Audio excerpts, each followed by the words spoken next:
I'm not in debt to some little tiny raccoon who owns my soul. Here's an honest review of HelloKitty Island Adventure as someone who was not previously obsessed with HelloKitty.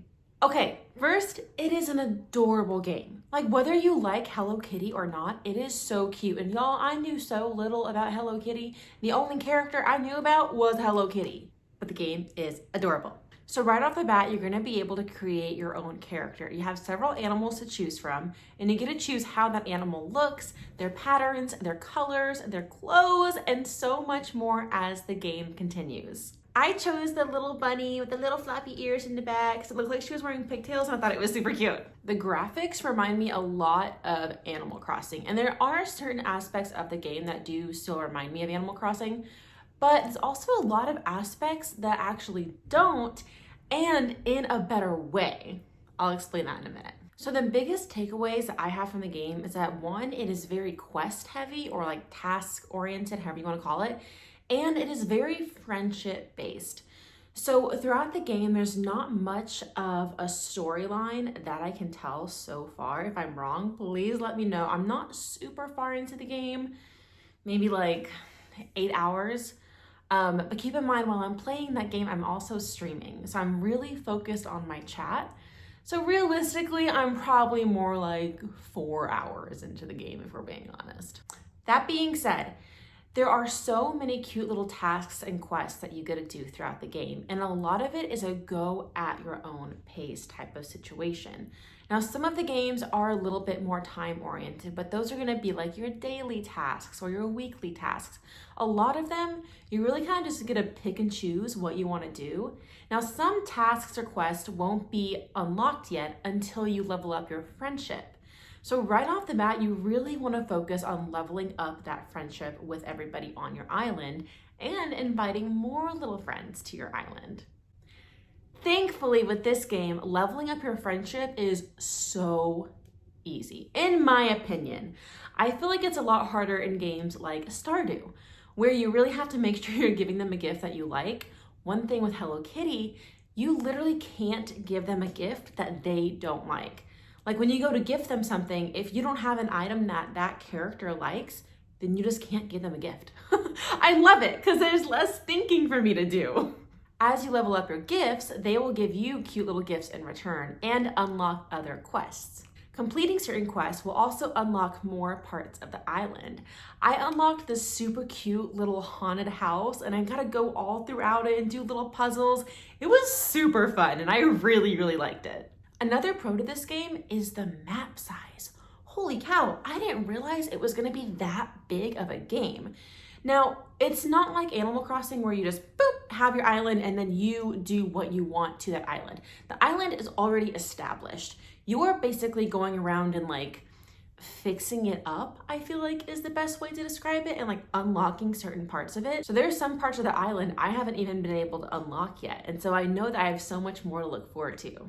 Quick recap. Pros, super cute, very quest, task-based, very friendship heavy.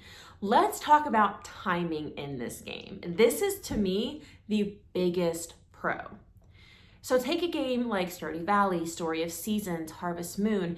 They all have in-game time and days and nights, and you have to get stuff done within that day, that cycle. And you have to go to bed every single day. You never have to go to bed in Hello Kitty. I've never gone to sleep. I don't even know if you can. You can go to sleep, but I just haven't. And it's great. My poor girl is probably exhausted, but she's fine. She's thriving. She's doing fantastic. So yes, there is a day and a nighttime, and it does go on its own clock in game. But the only thing that I have found that it really affects is when certain like critters come out to catch. That's been the only thing so far. Oh, and I should mention that you can only give a certain number of gifts per day to each person.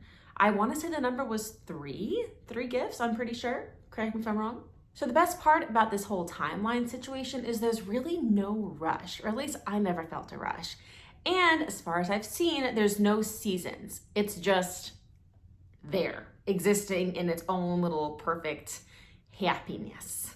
Now, unlike Animal Crossing, it does still have the day and night in-game time, Animal Crossing is based on your environment, your time zone. So if you want to do something the next day, you have to wait till next day in real life to do something. Not in HelloKitty, which I personally love. Okay, so let's talk about one thing that I do feel like is a little bit of a con. So far, I haven't seen a lot of story within the game. There's a lot of little, quests and tasks and friendships, and they're all connected and intertwined, but there's not really a goal other than building up your island and your friendships and everything. I feel like even with Stardew Valley or any normal farming RPG, there's still a basic storyline. Save the town, find this, unlock that, do this, and then it creates all of this family, whatever. I haven't seen that yet in HelloKitty. Now, if you're a lot farther along than I am, which is very likely, in the game, comment down below and let me know if you have seen a storyline in the game. I would love to be wrong. That would make me so happy. I would love to find a storyline as I continue to play. So, quick recap, pros and cons of HelloKitty Island Adventure. Pros. It is a very go at your own pace game. Sometimes I would even just stop and go collect seashells because you can. Very mind numbing, and I mean that in a good way. You can even turn on a guiding light in the game to show you exactly where you need to go. So very, very chill, super cute graphics and pretty customizable. There's no time restraints or any sort of pressure other than daily tasks or weekly tasks if you choose to do those.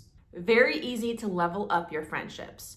The only con, no real storyline, and you really are kind of guiding the game as far as what quest or task you want to choose to do. And don't get me wrong, there are certain things you can do to unlock more quests and more tasks and more of this and more of that, and that's really cool. Oh, and you can't even decorate your own home. I don't think I mentioned that. You can decorate your own home. So I feel like I would add that to a pro. Decorate your house. And, oh my gosh, the biggest pro of all, there's no money in this game. I'm not in debt to some little tiny raccoon who owns my soul. You buy things by trading items. I love that. That is the biggest pro to me in the game. I love it. It's just so simple. So if you're looking for a very chill, very cute, very go at your own pace with no time restraint type of game, then this game might be for you. If you're still on the fence about it, because let's face it, buying any sort of game is an investment, you can go watch my playthrough on my channel. I will try to link the video. Overall, I am pretty happy I added this game to my collection. It's just so chill, and I like having my little brain breaks. It's nice. Let me know what other video games you have questions on and which one you want to see a review on next, and I will see you next time for something else. Oh, nice. Heck and heck.